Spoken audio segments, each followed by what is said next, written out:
প্রিয় উচ্চ মাধ্যমিক তথা দ্বাদশ শ্রেণীর পরীক্ষার্থীরা, দেখো তোমাদের ভূগোল সাবজেক্ট যে রয়েছে চতুর্থ সেমিস্টার অর্থাৎ 12 ক্লাসে যে তোমাদের চতুর্থ সেমিস্টার ফোর্থ সেমিস্টারের যে তোমাদের ভূগোল সাবজেক্ট রয়েছে, সেই ভূগোল সাবজেক্টের ক্ষেত্রে কিন্তু দেখো তোমাদের এবার সম্পূর্ণ তোমাদের 2 নম্বর 3 নম্বর এবং 5 নম্বরের সম্পূর্ণ সাজেশন নম্বর সহ কিন্তু বিভাজন সাজেশন আমি তোমাদের প্রত্যেকটা অধ্যায় থেকে কিন্তু তোমাদের সম্মুখে উপস্থাপন করতে চলেছি। ধৈর্য সহকারে তোমাদের যাদের ভূগোল সাবজেক্ট আছে প্রথম থেকে শেষ পর্যন্ত দেখতে থাকো, এবং অবশ্যই অবশ্যই কোন কোশ্চেন গুলো গুরুত্বপূর্ণ সেগুলো আমি কিন্তু তোমাদের সম্মুখে উপস্থাপন করব। চলো দেখে নেওয়া যাক কোন কোশ্চেন গুলো গুরুত্বপূর্ণ হতে চলছে তোমাদের এই পরীক্ষায় ফোর্থ সেমিস্টার 2026 সালে। দেখো, তো এখানে দেখতেই পাচ্ছ আমাদের উচ্চ মাধ্যমিক দ্বাদশ শ্রেণী রয়েছে fourth semester fully suggestion subject কিন্তু তোমাদের ভূগোল প্রথমেই রয়েছে জিও টেকটনিক বা ভূতত্ত্ব। ঠিক আছে, এই ভূতত্ত্ব বা জিও টেকটনিক সেই তত্ত্ব থেকে তোমাদের দেখো রয়েছে গুরুত্বপূর্ণ 2 মার্কসের কোশ্চেন। প্রথমেই রয়েছে দেখো সমুদ্র, দুটো 2 মার্কসের কোশ্চেনের মধ্যে সমুদ্র তলের বা সমুদ্র তলদেশের বিস্তৃতির দুটি ধাপ উল্লেখ করো। কোনটি গুরুত্বপূর্ণ আমি সেটি কিন্তু তোমাদের সামনে বলবো। সেকেন্ড কোশ্চেন, প্লেট টেকটনিক বা পাঁচ সংস্থান মতবাদের দুটি মৌলিক নীতি উল্লেখ করো, 2 মার্কসে। তারপর রয়েছে দেখো গুরুত্বপূর্ণ আরেকটি ভিভিআই রয়েছে, দেখো ট্রান্সফর্ম প্লেট সীমানার দুটি বৈশিষ্ট্য উল্লেখ করো, অর্থাৎ নিরপেক্ষ প্লেট। এই নিরপেক্ষ প্লেটের দুটি বৈশিষ্ট্য উল্লেখ করবে। ঠিক আছে, নিরপেক্ষ প্লেটে তোমরা জানো যে কোনো রকম সংঘর্ষ হয় না, পাশ কাটিয়ে একটি প্লেট আরেকটি প্লেটের পাশ কাটিয়ে চলে যায়, দুই দিকে দুটি প্লেট পাশ কাটিয়ে চলে যায়, আর কোন রকম সংঘর্ষে কিন্তু লিপ্ত হয় না, আর কোন রকম আহ ভূমিকম্প বা অগ্নুৎপাতের ঘটনা ঘটে না বললেই চলে। ঠিক আছে, আর এছাড়াও আরো রয়েছে। এরপরে রয়েছে দেখো তোমাদের চতুর্থ কোয়েশ্চেন, বিভিন্ন ধরনের প্লেটের উদাহরণ দাও। দেখো বিভিন্ন ধরনের যে প্লেট গুলো রয়েছে, প্রতিসারী প্লেট রয়েছে, অপসারী প্লেট রয়েছে, নিরপেক্ষ প্লেট রয়েছে। ওকে, তারপর ট্রিপল জাংশন রয়েছে, এরকম রয়েছে। এই প্লেটগুলো তোমাদের নাম লিখতে হবে এবং উদাহরণ লিখতে হবে। এরপরে চলো রয়েছে তোমাদের 3 নম্বরের কোশ্চেন, সমুদ্র তলের বিস্তৃতির প্রমাণ সমূহ ব্যাখ্যা করো। সমুদ্রের তলের যে বিস্তৃতি হচ্ছে, ঠিক আছে, স্প্রেডিং হচ্ছে, সেই স্প্রেডিং সম্পর্কে তোমাদের প্রমাণ দিতে হবে, যুক্তি সহ প্রমাণ তোমাদের উল্লেখ করতে হবে। এটি কিন্তু খুবই খুবই গুরুত্বপূর্ণ ভিভিআই। অভিসারী প্লেট সীমানায় গঠিত ভূমিরূপগুলো উল্লেখ করো, এটিও কিন্তু খুবই খুবই গুরুত্বপূর্ণ কোয়েশ্চেন, খুবই গুরুত্বপূর্ণ কোয়েশ্চেন। দুটি প্লেট যখন পরস্পরের দিকে এগিয়ে আসবে, তখন এখানে কি ধরনের সমস্যা তৈরি হতে পারে বা কোন ধরনের ভূমিরূপ গড়ে উঠতে পারে সেটি কিন্তু তোমাদের উল্লেখ করতে হবে। এরপরে রয়েছে দেখো তোমাদের অপসারী মানে একটি প্লেট, দেখো একটি প্লেট যখন আরেকটি প্লেট থেকে দূরে সরে যায়, অপসারী মানে সরে যাবে, ডাইভার্জেন্ট। আর দেখো, অভিসারী মানে একটি প্লেট আরেকটি প্লেটের কাছাকাছি চলে আসবে, আর অপসারী মানে একটি প্লেট আরেকটি প্লেট থেকে দূরে সরে যাবে।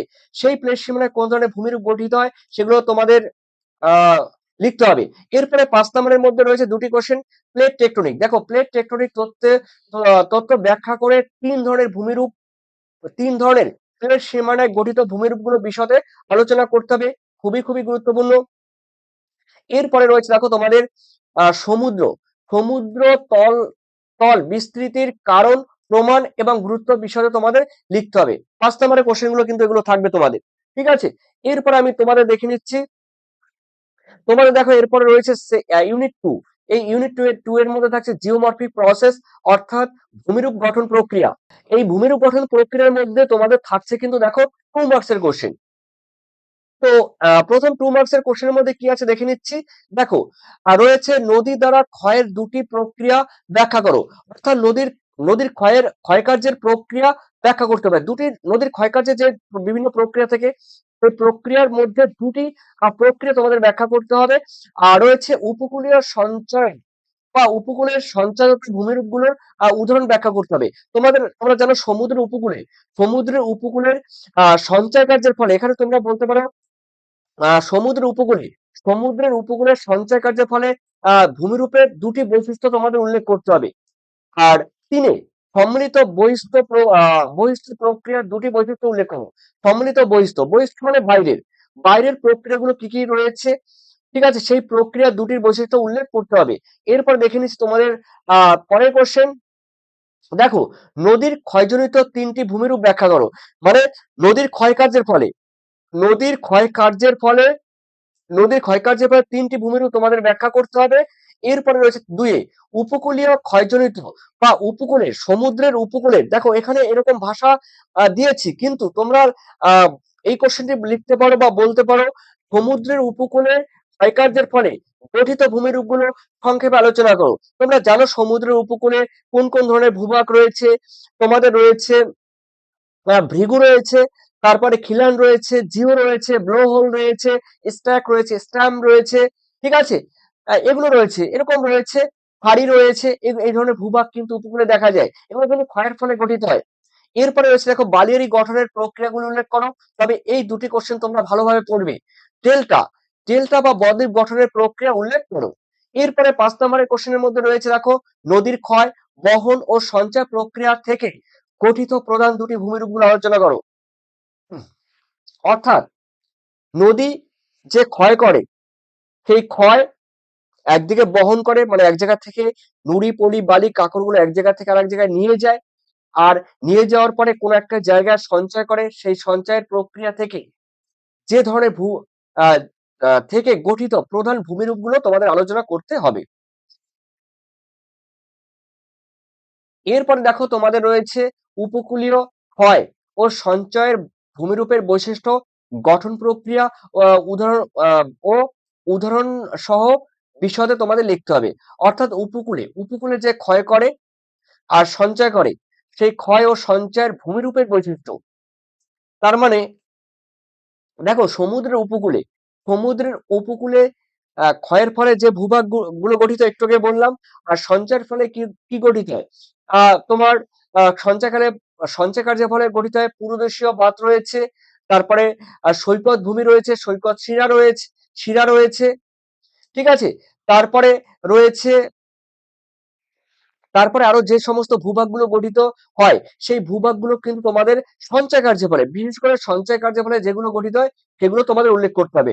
হুক রয়েছে, সরি, হুক হুক রয়েছে, তারপরে রয়েছে তোমাদের পুরোদেশীয় বাঁধ রয়েছে, তারপরে টম্বেলো রয়েছে, টম্বেলো টম্বেলো রয়েছে, ঠিক আছে। এই ধরনের ভূভাগ, আরো অসংখ্য ভূভাগ রয়েছে, তোমরা কিন্তু সেগুলো তোমাদের উল্লেখ করতে হবে উদাহরণ সহ। তারপরে হচ্ছে পলিমাটি প্রক্রিয়ায় ভূমিরূপ গঠন, ক্ষয়, সঞ্চয় ও উদাহরণ সহ আলোচনা করো। পলিমাটি প্রক্রিয়া মানে পলিমাটি, পলিমাটি মানে পলিমাটির দ্বারা যে ভূভাগ গঠিত হয়, সেই ভূভাগ কিভাবে গঠিত হয় দেখো, তার গঠন, ক্ষয় ও সঞ্চয় উল্লেখ করতে হবে। তবে তোমরা কিন্তু প্রথম দুটি কোশ্চেন ভালো করে পড়বে। এরপরে রয়েছে দেখো তোমাদের সাইকেল অফ ইরেশন, অর্থাৎ পুনর্জীবন লাভ, আর রয়েছে সাইকেল অফ ইরোশন রয়েছে, ক্ষয়চক্র ক্ষয়চক্র রয়েছে, আর রিজুভেনেশন রয়েছে, পুনর্জীবন লাভ। দেখো এখান থেকে খুবই গুরুত্বপূর্ণ কোশ্চেন। এখানে রয়েছে পুনর্জীবন লাভ দুটি কারণ ব্যাখ্যা করো, অথবা বলতে পারে নদীর পুনর্জীবন লাভের দুটি কারণ তোমাদের উল্লেখ করতে হবে, ভিবিআই। তারপরে সেকেন্ড রয়েছে পুনর্জীবন লাভের ফলে গঠিত যে কোনো দুটি ভূমির উল্লেখ করতে হবে। নদী মঞ্চ রয়েছে, তারপর উপত্যকার মধ্যে উপত্যকা রয়েছে, ঠিক আছে। এই ধরনের ভূভাগ রয়েছে তোমাদের কিন্তু, এগুলো রয়েছে, ঠিক আছে। এরপরে রয়েছে দেখো তোমাদের আহ 3 নম্বরে পুনর্জীবন লাভের ফলে গঠিত তিনটি ভূমির উপর আলোচনা করো। এই কোশ্চেনটি কিন্তু 100% তোমাদের কিন্তু পরীক্ষা দেবে, আমি বারবার বলছি এই কোশ্চেনটি পরীক্ষা তোমাদের দিচ্ছে। এরপরে রয়েছে দেখো তোমাদের রয়েছে 5-এ, মানে নম্বর 5, দেখো রয়েছে ক্ষয়চক্রের ক্ষয়চক্রের পুনর্জীবনের আহ, ভূমিকা বিশদে আলোচনা করো। দেখো ক্ষয়চক্রের যে পুনর্জীবন রয়েছে, সেই পুনর্জীবনের ভূমিকা তোমাদের উল্লেখ করতে হবে, আর পুনর্জীবনের কিভাবে নতুন ভূমিরূপ গড়ে ওঠে সেগুলো তোমাদের উল্লেখ করতে হবে। এরপরে রয়েছে দেখো তোমাদের ইউনিট 4 রয়েছে অ্যাটমসফিয়ার, রয়েছে ঘূর্ণিঝড়, জলবায়ু, ক্লাইমেট মানে জলবায়ুর পরিবর্তন রয়েছে। প্রথম কোয়েশ্চেন, উষ্ণমণ্ডলীয় ঘূর্ণিঝড়ের দুটি শর্তের আহ ব্যাখ্যা করো, মানে দুটি শর্ত ব্যাখ্যা করো। উষ্ণমণ্ডলীয় ঘূর্ণিঝড়ের সৃষ্টির দুটি শর্ত ব্যাখ্যা করো, মানে উষ্ণ মণ্ডলীয় অঞ্চলে ঘূর্ণবাত কেন সৃষ্টি হয়, তার দুটি শর্ত তোমাদের লিখতে হবে। সেই কি কি শর্তের জন্য এখানে উষ্ণমণ্ডলীয় অঞ্চলে ঘূর্ণিঝড় বা ঘূর্ণবাত তৈরি হয়। সেকেন্ড কোশ্চেন রয়েছে তাপমাত্রা বৃদ্ধি দুটি প্রমাণ উল্লেখ করো, মানে এটা বলা যায় গ্লোবাল ওয়ার্মিং বা বিশ্ব উষ্ণায়নের দুটি প্রমাণ উল্লেখ করতে হবে। তোমরা যেই প্রমাণগুলো পাবে সেই প্রমাণগুলো উল্লেখ করতে হবে। সমুদ্রের জলের সমুদ্রের জলের লেয়ার বা উচ্চতা বৃদ্ধি পাচ্ছে, মেরু অঞ্চলে বা উচ্চ পার্বত্য অঞ্চলের বরফ গলে যাচ্ছে, সমুদ্রের উপকূলবর্তী অঞ্চল ডুবে যাচ্ছে, এই ধরনের ঘটনাগুলো কিন্তু ঘটছে। এগুলো কিন্তু গুরুত্বপূর্ণ প্রমাণ। এরপর রয়েছে এখন নাতিশীতোষ্ণ ঘূর্ণিঝড়ের দুটি বৈশিষ্ট্য উল্লেখ করো। দেখো, নাতিশীতোষ্ণ বা মধ্য অক্ষাংশীয় ঘূর্ণবাদ, নাতিশীতোষ্ণ বা মধ্য অক্ষাংশীয় ঘূর্ণবাদের দুটি বৈশিষ্ট্য উল্লেখ করতে হবে। প্রতি ঘূর্ণবাদের দুটি বৈশিষ্ট্য উল্লেখ করতে হবে, অ্যান্টি সাইক্লোন যেটাকে বলা হয়। 3 নম্বরের কোশ্চেন রয়েছে, দেখো 3 মার্কসের, উষ্ণমন্ডলীয় ঘূর্ণিঝড়ের গঠন প্রয়োগ উল্লেখ করো। উষ্ণমন্ডলীয় অঞ্চলে যে ঘূর্ণিঝড় হয়, সাইক্লোন হয়, সেই সাইক্লোনের গঠন প্রয়োগকে উল্লেখ করতে হবে। তারপরে রয়েছে দেখো কোপেন, কোপেনের জলবায়ুর শ্রেণীবিভাগের নীতি ব্যাখ্যা করতে হবে। 3 জলবায়ুর পরিবর্তন, বিশ্বব্যাপী যে জলবায়ুর পরিবর্তন হচ্ছে সেই পরিবর্তনের কারণগুলো তোমাদের ব্যাখ্যা করতে হবে। কারণ চেয়েছে কিন্তু, ফলাফল বলেনি। এরপরে রয়েছে দেখো তোমাদের গ্লোবাল ওয়ার্মিং, গ্লোবাল ওয়ার্মিং এর 3টি প্রভাব উল্লেখ করতে হবে। একটু আগে বললাম, গ্লোবাল ওয়ার্মিং মানে বিশ্ব উষ্ণায়ন, বিশ্ব উষ্ণায়ন মানে ভূ উষ্ণায়ন। এর ফলে পৃথিবী ব্যাপী যে প্রভাব পড়ছে, পৃথিবীর তাপমাত্রা বৃদ্ধির ফলে যে প্রভাব পড়ছে সেই প্রভাবগুলো কি কি, ঠিক আছে, উল্লেখ করতে হবে। খুবই খুবই গুরুত্বপূর্ণ কোশ্চেন, প্রত্যেকটি কোশ্চেন গুরুত্বপূর্ণ এখানে, প্রত্যেকটি কোশ্চেন কিন্তু ভিভিআই। এরপরে 5 নম্বরে রয়েছে দেখো উষ্ণমন্ডলীয়, উষ্ণমন্ডলীয় ও নাতিশীতোষ্ণ ঘূর্ণিঝড় উৎস লিখতে হবে। উৎস মানে সোর্স, গঠন প্রক্রিয়া রয়েছে এবং বৈশিষ্ট্য তুলনা উল্লেখ করো। এই কোশ্চেন পারলে যে কোনো কোশ্চেন তোমরা দিলে কিন্তু আনসার করে দিয়ে আসতে পারবে, যে কোনো কোশ্চেন দিলে কিন্তু তোমরা আনসার করতে পারবে।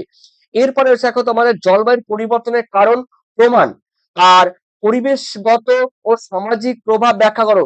এই দুটি প্রশ্ন পড়তে হবে, অবশ্যই পড়তে হবে। তার কারণ কোশ্চেনই বলেছে, দেখো ক্লাইমেট চেঞ্জ, ক্লাইমেট চেঞ্জ বা জলবায়ুর পরিবর্তন, ঘূর্ণিঝড় বা জলবায়ুর পরিবর্তন, এখানে জলবায়ুর পরিবর্তন দেখো রয়েছে, অবশ্যই কোশ্চেনই খুবই গুরুত্বপূর্ণ। এরপরে রয়েছে হাইড্রোস্ফিয়ার, হাইড্রোস্ফিয়ার মানে জলমণ্ডল বা বায়ুমণ্ডল, সরি, দেখো বায়ুমণ্ডল, এই বায়ুমণ্ডলের মধ্যে রয়েছে ওশেন কারেন্ট, সমুদ্র স্রোত। সমুদ্র স্রোত জানো তোমরা কিন্তু ক্লাস 10 এ পড়েছো।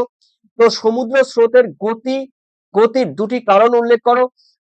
2 এ রয়েছে শীতল সমুদ্র স্রোতের দুটি গুরুত্ব উল্লেখ করো।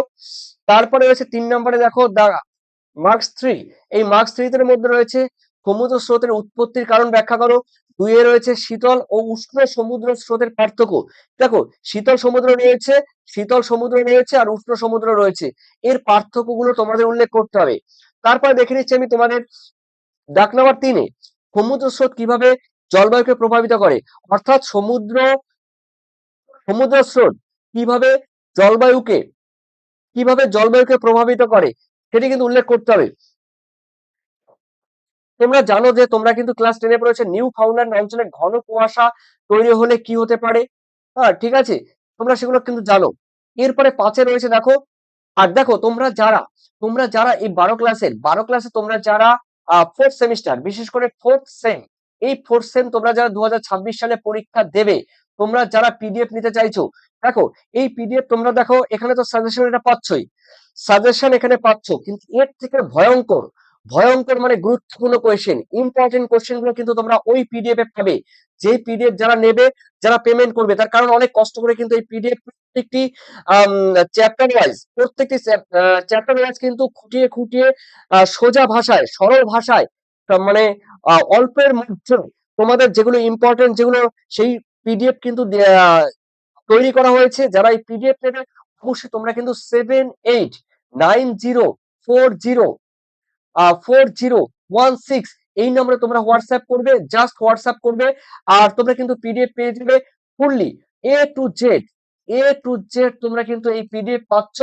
আর এই পিডিএফ এর মধ্যে থাকছে কোয়েশ্চেন আনসার, ঠিক আছে, কোয়েশ্চেন আনসার কিন্তু থাকছে, উত্তর সহ থাকছে, এটা মাথায় রাখবি, ঠিক আছে। কোনো টেনশনের কোনো কারণ নেই।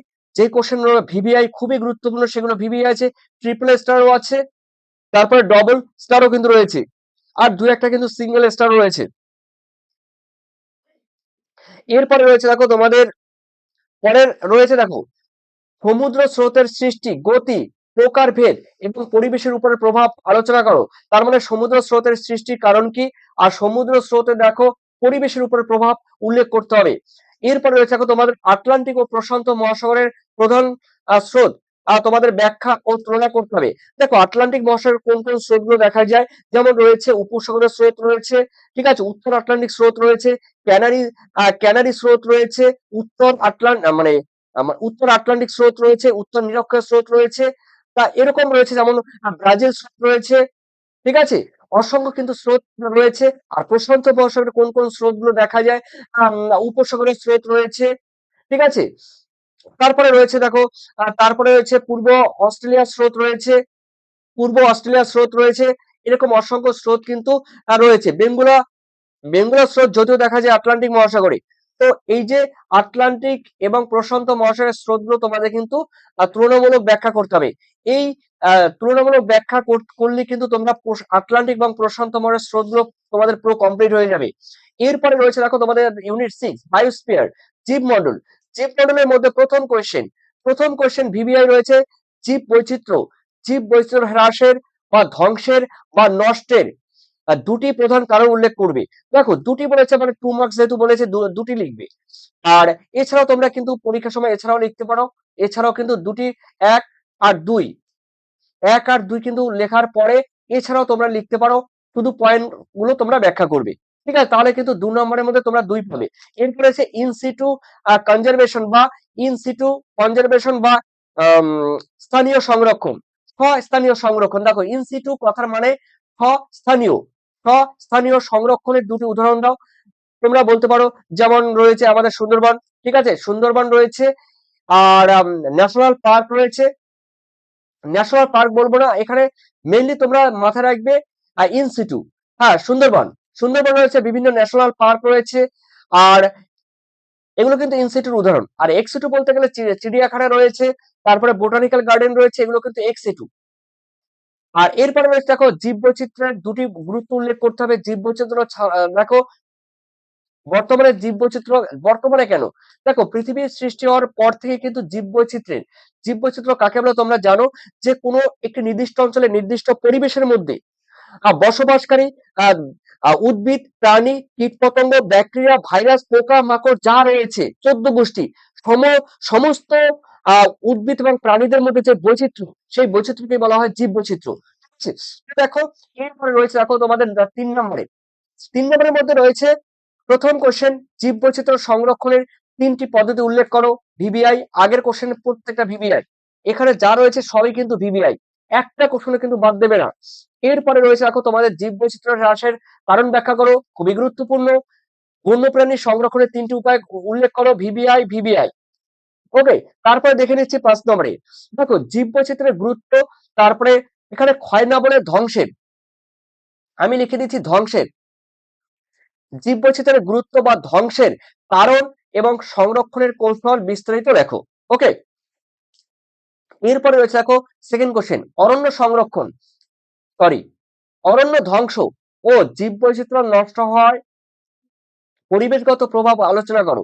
দেখো অরণ্য যদি ধ্বংস করা হয়, জীববৈচিত্র্য যদি নষ্ট হয়ে যায়, তাহলে পরিবেশের কিন্তু পুরো 12টা বেজে যাবে, অর্থাৎ পরিবেশ ধ্বংস অনিবার্য। আর পরিবেশ ধ্বংস হওয়া মানে সেখানে সেই প্রভাব কিন্তু বিভিন্ন প্রাণীদের মধ্যে আসবে, এবং সেই সঙ্গে বিশেষ করে মানুষের উপরে কিন্তু সেই প্রভাব তৈরি হবে অরণ্য আর জীববৈচিত্র্য নষ্ট হলে। এরপরে মানে এগুলো কিন্তু ভিভিআই, ঠিক আছে, কোনোটা বাদ দিতে পারবে না। এরপরে জনসংখ্যা ইউনিট 7 এর মধ্যে রয়েছে, দেখে নাও, থমাস আর নোটেস্টেনের মধ্যে দেখো রয়েছে জনসংখ্যা রয়েছে, জন্মহার কমানোর দুটি কারণ উল্লেখ করবে। জন্মহার কি করে কমানো যায়, মৃত্যু হার কমে যাওয়ার দুটি কারণ উল্লেখ করতে হবে। তারপরে ডিটিএম এর দ্বিতীয় স্তরের দুটি বৈশিষ্ট্য উল্লেখ করতে হবে। ডিটিএম মানে ডেমোগ্রাফিক ট্রানজিশন মডেল, এই ডেমোগ্রাফিক ট্রানজিশন মডেলের দ্বিতীয় স্তরের বৈশিষ্ট্য তোমাদের উল্লেখ করতে হবে। বুঝতে পারছো, দ্বিতীয় স্তরে মানে এখানে দ্বিতীয় স্তরে মেইনলি কিন্তু জনবিস্ফোরণ ঘটবে, আর দ্বিতীয় স্তরে কিন্তু খাদ্যের সংকট দেখা যাবে, আর দ্বিতীয় স্তরে কিন্তু যুদ্ধ বিগ্রহ কিন্তু লেগে থাকবে। তো এগুলো কিন্তু রয়েছে দ্বিতীয় স্তরে। এরপরে রয়েছে দেখো তোমাদের ডেমোগ্রাফিক ট্রানজিশন, 3 মার্কে ডেমোগ্রাফিক আর ট্রানজিশন মডেলের 3টি স্তর ব্যাখ্যা করতে হবে। দেখো প্রাক প্রাক পর্যায় বা প্রাক শিল্প পর্যায় বা প্রথম পর্যায়, কি বললাম, প্রাক পর্যায় বা প্রাক শিল্প পর্যায় বা প্রথম পর্যায়। দ্বিতীয় পর্যায় রয়েছে তৃতীয় পর্যায়ে রয়েছে। তো এরকম রয়েছে 4টি পর্যায় কিন্তু রয়েছে, তোমরা জানো। এই ব্যাপারে তোমরা হয়তো বা জানো না। দেখো এই আহ ওয়ার্নার থমসন, ঠিক আছে, ওয়ার্নার থমসন জনবিবর্তন মডেলটি 1929 সালে কিন্তু জনবিবর্তন একটি মডেল দিয়েছে। আর এই মডেলে কিন্তু প্রথম, দ্বিতীয়, তৃতীয়, ইভেন চতুর্থ পর্যায়ে কিন্তু বিভক্ত করা হয়েছে। সেকেন্ড রয়েছে জনবিস্ফোরণের কারণগুলো ব্যাখ্যা করতে হবে, খুবই গুরুত্বপূর্ণ। জনসংখ্যা বৃদ্ধির প্রভাব কি? প্রভাব কথার মানে কিন্তু ফলাফল। ভারতের জনসংখ্যা বৃদ্ধি হলে কি কি প্রবলেম হতে পারে। ওকে, তিনটেই গুরুত্বপূর্ণ কোয়েশ্চেন। তারপরে দেখো 5 নম্বরের কোয়েশ্চেন রয়েছে ডেমোগ্রাফিক ট্রানজিশন মডেলের স্তর, কারণ, বৈশিষ্ট্য, উদাহরণ সহ ব্যাখ্যা করতে হবে। সরি, অর্থাৎ জনবিবর্তন মডেলের, দেখো জনবিবর্তন এই মডেলের যেই স্তরগুলো রয়েছে, সেই স্তরগুলো তোমরা জানলে কিন্তু তোমরা তার কারণ, বৈশিষ্ট্য এবং উদাহরণ সহ তোমরা পারবে। উদাহরণ মানে বিভিন্ন দেশের কথা উল্লেখ করতে হবে। প্রথম পর্যায় বা প্রাক শিল্প পর্যায়, প্রথম পর্যায় বা প্রাক শিল্প পর্যায় বলতে এখানে রয়েছে আফ্রিকার কিছু দেশ, আফ্রিকার মানে কিছু গুরুত্বপূর্ণ দেশ রয়েছে, যেমন সোয়াজিল্যান্ড রয়েছে, গ্যাবন রয়েছে। হ্যাঁ, এরকম কিছু দেশ রয়েছে যেগুলো জনবিবর্তন মডেলের প্রথম পর্যায়ে পড়ে। ঠিক আছে, এখানে এই পর্যায়ে জন্ম হার যেরকম বেশি, মৃত্যুর হারও সেরকম বেশি, এবং তাদের আয়ু দেখা গেল 38 থেকে, তাদের আয়ু দেখা গেল গড় আয়ু 40 বছর। ঠিক আছে, এরকম কিছু দেশ কিন্তু এখনো পৃথিবীতে রয়েছে। এরপর রয়েছে আমাদের দ্বিতীয় পর্যায় বা শিল্প পর্যায়, তৃতীয় পর্যায় রয়েছে। ঠিক আছে, তৃতীয় পর্যায়ে রয়েছে এরকম রয়েছে। এরপরে রয়েছে দেখো জনসংখ্যা বৃদ্ধির সামাজিক এবং অর্থনৈতিক প্রভাব বিশদে লেখো। অর্থাৎ জনসংখ্যা বৃদ্ধির সামাজিক এবং অর্থনৈতিক যে ফলাফল, সেই ফলাফলগুলো উল্লেখ করতে হবে। এরপরে রয়েছে ইউনিট 8-এ হিউম্যান ডেভেলপমেন্ট, মানব উন্নয়ন। দেখো হিউম্যান ডেভেলপমেন্টের দুটি উদাহরণ ব্যাখ্যা করতে হবে। সেকেন্ড রয়েছে মানব উন্নয়ন মাপার দুটি সমস্যা লিখতে হবে। হিউম্যান, দেখো হিউম্যান পোভার্টি ইন্ডেক্স এর দুটি বৈশিষ্ট্য উল্লেখ করতে হবে। তার ওয়েলফেয়ার অ্যাপ্রোচ, ওয়েলফেয়ার মানে কল্যাণকর দৃষ্টিভঙ্গি, ওয়েলফেয়ার অ্যাপ্রোচ মানে কল্যাণকর দৃষ্টিভঙ্গি তোমাদের ব্যাখ্যা করতে হবে। অমর্ত্য সেনের দেখো ক্যাপাবিলিটি অ্যাপ্রোচ, অমর্ত্য সেন রয়েছে যে নোবেল নোবেল পুরস্কার পেয়েছে, সেই অমর্ত্য সেনের ক্যাপাবিলিটি অ্যাপ্রোচ এর ব্যাখ্যা করতে হবে। তিনি রয়েছে মানব উন্নয়ন পরিমাপের পদ্ধতি ব্যাখ্যা করতে হবে। তারপরে দেখো দাগ নাম্বার মার্কস 5-এ থাকতে পারে মানব উন্নয়নের মাপ, মাপ মানে যেটা মেজারমেন্ট, মাপ, ইন্ডেক্স। দেখো মানব উন্নয়নের মাপ, উপাদান মানে হিউম্যান ডেভেলপমেন্ট ইন্ডেক্স। তারপর এইচপিআই রয়েছে, ক্যাপাবিলিটি অ্যাপ্রোচ সম্বন্ধে আলোচনা করতে হবে। তারপর রয়েছে দেখো উন্নয়ন, উন্নয়ন মানে ডেভেলপমেন্ট এবং ওয়েলফেয়ার মানে হিউম্যান ওয়েলফেয়ার মানে উন্নয়ন এবং কল্যাণ, মানব কল্যাণ সম্পর্কে তোমাদের ব্যাখ্যা করতে হবে। এরপরে দেখে নাও ইন্ডিয়ান ইন্ডাস্ট্রিজ মানে ভারতের শিল্প। এই ভারতের শিল্প থেকে থাকবে তোমাদের, দেখো ভারতের অটোমোবাইল শিল্পের দুটি উন্নয়নের কারণ লিখতে হবে। ভারতের অটোমোবাইল শিল্পে কিন্তু প্রচুর উন্নয়ন সাম্প্রতিক কালে।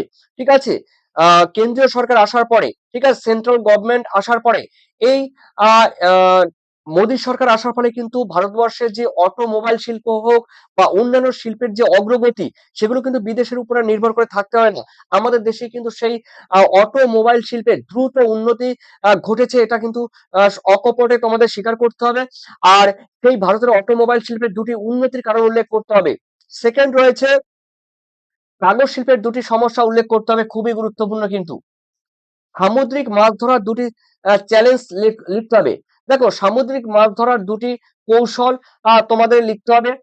আর এরপরে এসে দেখো পেট্রোকেমিক্যাল মানে এখানে সামুদ্রিক মাছ ধরার দুটি কৌশল তোমাদের উল্লেখ করতে হবে। আর পেট্রোকেমিক্যাল শিল্পের দুটি বৈশিষ্ট্য উল্লেখ করতে হবে। দেখো খাদ্য প্রক্রিয়াকরণ শিল্পের গুরুত্ব ব্যাখ্যা করতে হবে, ভিভিআই রয়েছে। পেট্রোকেমিক্যাল শিল্পের গুরুত্ব ব্যাখ্যা করতে হবে, এটাও পড়বে। লৌহ ইস্পাত শিল্পের সমস্যাগুলো উল্লেখ করতে হবে, এটাও পড়বে। এরপরে দেখে নিচ্ছি তোমাদের 5 নম্বরে রয়েছে, দেখো দাগে ভারতের প্রধান শিল্প সমূহ, বিভাগ, বিস্তার, সমস্যা এবং সম্ভাবনাগুলি উল্লেখ করতে হবে। ভারতের প্রধান শিল্প লৌহ ইস্পাত শিল্প রয়েছে, পেট্রোকেমিক্যাল শিল্প রয়েছে, আর অন্যদিকে রয়েছে দেখো তুলো শিল্প, ঠিক আছে, বা কার্পাস বয়ন শিল্প, লৌহ ইস্পাত শিল্প। এগুলো কিন্তু খুবই খুবই গুরুত্বপূর্ণ। পেট্রোকেমিক্যাল শিল্প, এই তিনটি কিন্তু অবশ্যই তোমরা পড়বে। এর বিভাগ, বিস্তার, প্রবলেম কি রয়েছে, ভবিষ্যৎ সম্ভাবনা কি রয়েছে লিখতে হবে। তারপরে 2 রয়েছে তথ্য ও যোগাযোগ প্রযুক্তি শিল্পের বিকাশ প্রভাব বিশদে আলোচনা করতে হবে। এরপরে আমরা দেখে নিচ্ছি ইউনিট 8। ইউনিট 8 এর মধ্যে রয়েছে দেখো ভারতের ভূমির ব্যবহার।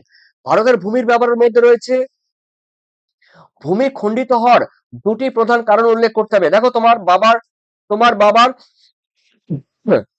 সরি দেখো তোমার বাবার 10 বিঘা জমি ছিল, সেই 10 বিঘা জমিকে তোমরা 3 ভাই আছো, সেই 10 বিঘা জমিকে 3টি ভাগে কিন্তু ভাগ করে দেওয়া হয়েছে। তো এই যে মূল জমি, সেই মূল জমিকে কিন্তু খণ্ডীকরণ করা হয়েছে, মানে এখন ভাগ করে দেওয়া হয়েছে। এই ভূমি খণ্ডিত হওয়ার দুটি কারণ উল্লেখ করতে হবে, আর সরকারেরও কিছু নীতি রয়েছে। এটা উল্লেখ করতে হবে। কৃষি জমির গুণমান নির্মাণের দুটি মানদণ্ড লিখতে হবে।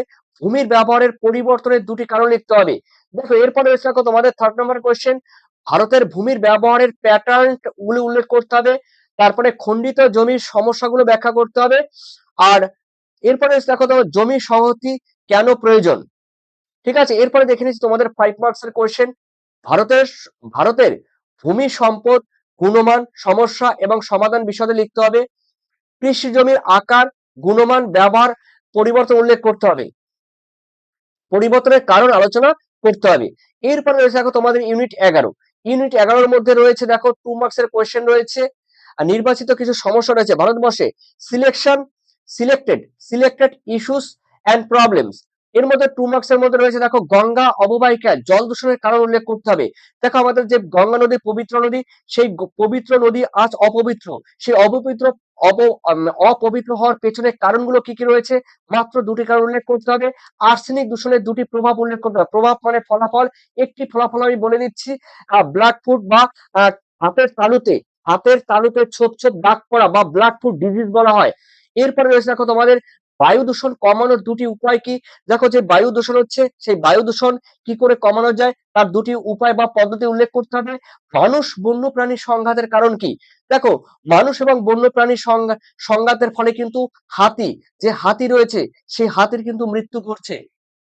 এরপরে রয়েছে 3 নম্বরে দেখো রয়েছে ডাক নাম্বার মার্কস 3 রয়েছে আর্সেনিক দূষণের কারণ এবং প্রভাব উল্লেখ করতে হবে। ডুয়ার্স, তোমরা জানো অসমের ডুয়ার্স, এই ডুয়ার্স রয়েছে। আর ডুয়ার্স ও সুন্দরবন অঞ্চলে মানুষ ও বন্যপ্রাণী সংঘাতের কারণ কি ব্যাখ্যা করতে হবে। কলকাতায় বায়ু দূষণের কারণ প্রভাব উল্লেখ করতে হবে। জঙ্গলমহলের ভূমি ক্ষয়ের কারণগুলো উল্লেখ করতে হবে। 5 নম্বরের কোশ্চেন গুলো দেখতে পাচ্ছি, লাস্ট আমরা দেখে নিচ্ছি জল, বায়ু, আর্সেনিক, মানব বন্যপ্রাণীর দ্বন্দ্ব কথার মানে কিন্তু এখানে লিখবে সংঘাত। তার মানে জল, বায়ু, আর্সেনিক, মানব ও মানে বন্যপ্রাণী সংঘাত রয়েছে বা সমস্যা রয়েছে। ভূমিক্ষয়ের কারণ রয়েছে, ভূমিক্ষয়ের মানে এগুলোর প্রভাব প্রতিকার বিশদে তোমাদের উল্লেখ করতে হবে। তারপরে দেখো গঙ্গা অববাহিকার জল দূষণের কারণ। আগে দুটি কারণ বললাম, তো গঙ্গা অববাহিকার যে জল দূষণ হচ্ছে, সেই জল দূষণের দুটি কারণ উল্লেখ করতে হবে। কি কি কারণে, দুটি কারণ এখানে পরীক্ষার সময় উল্লেখ করে দেবে। গঙ্গা অববাহিকার জল দূষণের কারণগুলো উল্লেখ করতে হবে, কি কারণে জল দূষণ হচ্ছে, তার প্রভাব বা তার ফলাফল। এই গঙ্গার জল দূষণের ফলে কি কি সমস্যা তৈরি হতে পারে তার ফলাফল উল্লেখ করতে হবে। তারপর সরকার থেকে কি কি ব্যবস্থা বা রাজ্য সরকার থেকে কি কি ব্যবস্থা গ্রহণ করছে, সেই ব্যবস্থাগুলো উল্লেখ করতে হবে। বা গঙ্গার জলের প্রভাব থেকে, ক্ষতিকারক প্রভাব থেকে কি করে মুক্তি পাওয়া যায় তার জন্য নমানি বলে একটি প্রকল্প রয়েছে, সেই প্রকল্প গ্রহণ করেছে। দেখো তার নাম কিন্তু নমানি প্রকল্প। ঠিক আছে, এগুলো তোমাদের রয়েছে। আর তোমাদের দেখো যতগুলো আমি এখানে দিয়েছি তার অবশ্যই গুরুত্বপূর্ণ যেগুলো রয়েছে, আর সেগুলো কিন্তু তোমরা কিন্তু যারা পিডিএফ নাওনি, আর অবশ্যই তোমরা কিন্তু পিডিএফ নেবে। আর পিডিএফ কিন্তু নিতে গেলে তোমাদের পেমেন্ট করতে হবে। এই পিডিএফ এর মধ্যে থাকছে দেখো তোমাদের এগুলো কিন্তু সবই তোমাদের পিডিএফ। ঠিক আছে, এই পিডিএফ গুলো তোমরাই যারা পেমেন্ট করবে তারাই কিন্তু এই পিডিএফ গুলো তোমরা পাবে। ঠিক আছে, আর বাকি তোমরা কিন্তু অবশ্যই তোমাদের কমেন্ট সেকশনে তোমরা জানাবে।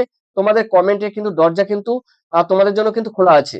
অবশ্যই ভালো থেকো, সুস্থ থেকো। তোমাদের সবাইকে ধন্যবাদ। সবার পরীক্ষা যেন ভালো হয় এই আশাই কামনা করি। Thank you.